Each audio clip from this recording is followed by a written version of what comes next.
Good afternoon, CBTU.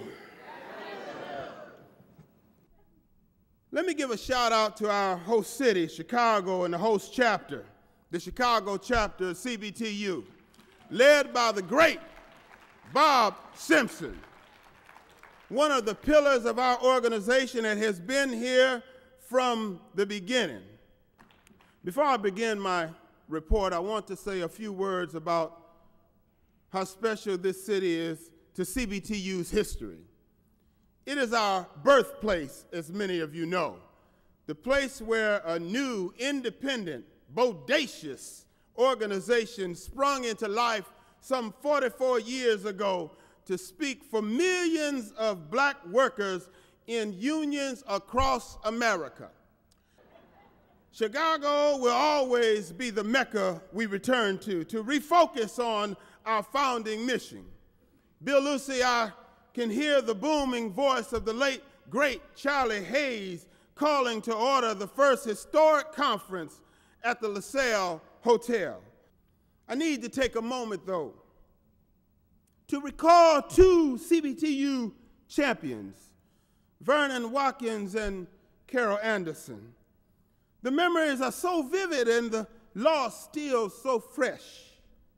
When I think about Vernon and Carol, two key behind-the-scenes members of our CBTU family.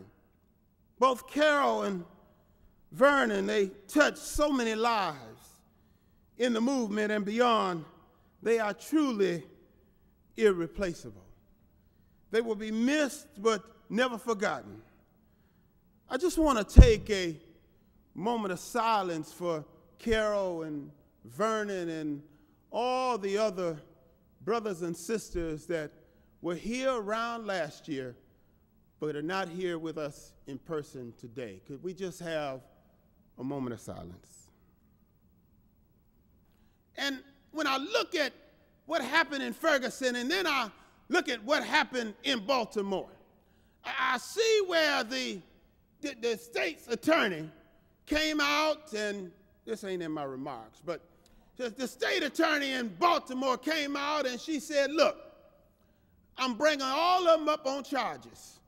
I'm not calling nobody together. I'm not asking for no special jury to come in. I looked at the evidence. They ain't had no right to arrest them in the first place, so everything they did after that was wrong. And if you got a problem with it, I'll see you in court. Now, that's basically what she said. I'm going to paraphrase a little bit, but that's basically what she said.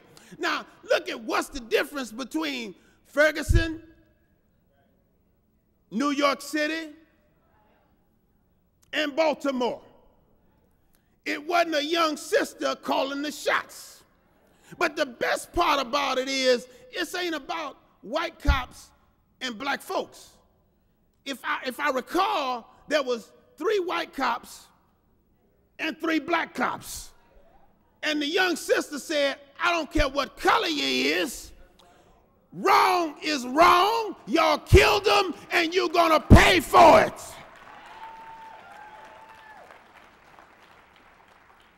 We got to get more young folks that's willing to stand up and do what's just and what's right and not worry about the politics behind the decisions that they're making.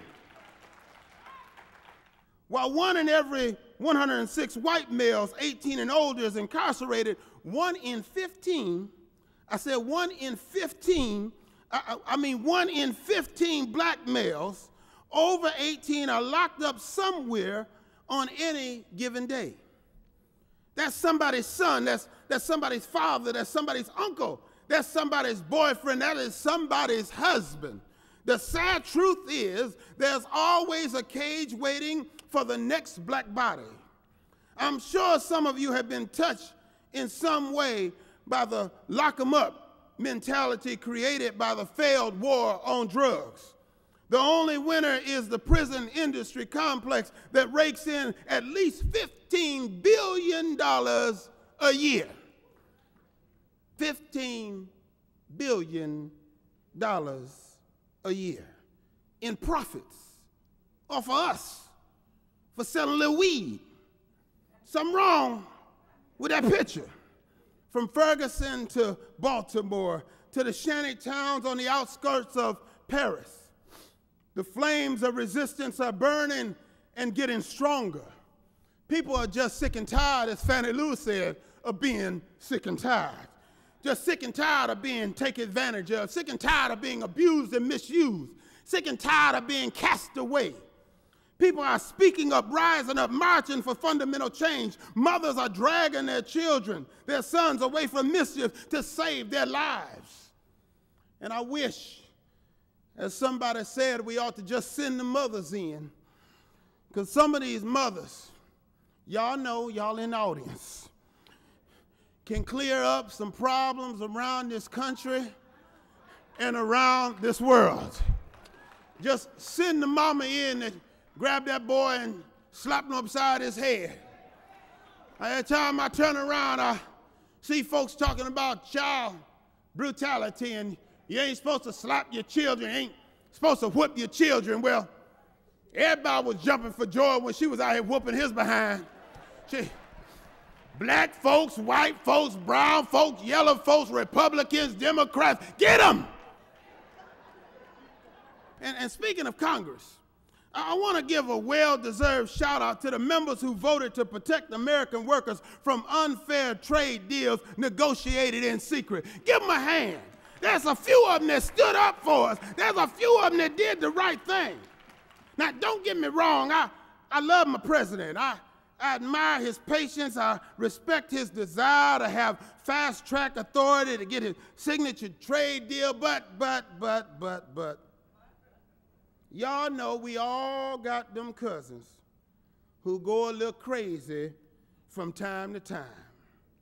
Well, my cousin Barry has blown his cool on this one. He kind of lost his mind on this one.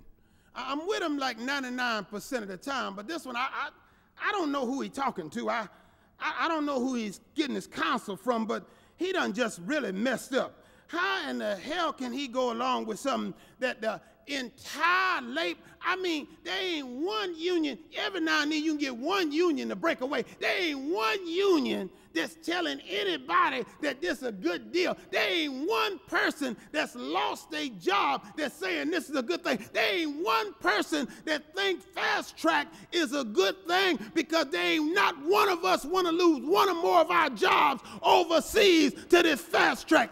How can he think it's the right thing? We can't keep shipping American jobs to foreign companies without protecting the very workers who built those companies. That's why we're all in to block TPP. To win, we need all of you to join in. Can I count on you? Can I count on you?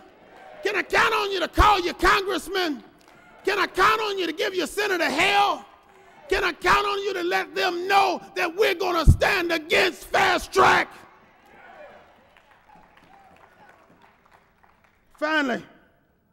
Finally, we must correctly grasp this moment. This earthquake of resistance spreading across America and across the world. For too long, we dropped our guard and didn't stand our ground. That's how we lost pensions. That's how we lost affirmative action and even Congress. Well, I'm tired of backpedaling and being polite to folks who despise my color or my politics. At this CBTU convention, we declare no more stepping back before stepping forward. Not one step back before stepping forward. No more looking the other way when our elected friends betray us. Over and over and over again. I think we got to start holding these politicians accountable. If they turn their back on us, we better damn well turn our back on them when it's election time. So as I close, I need to ask you something. Will you join me in owning our future?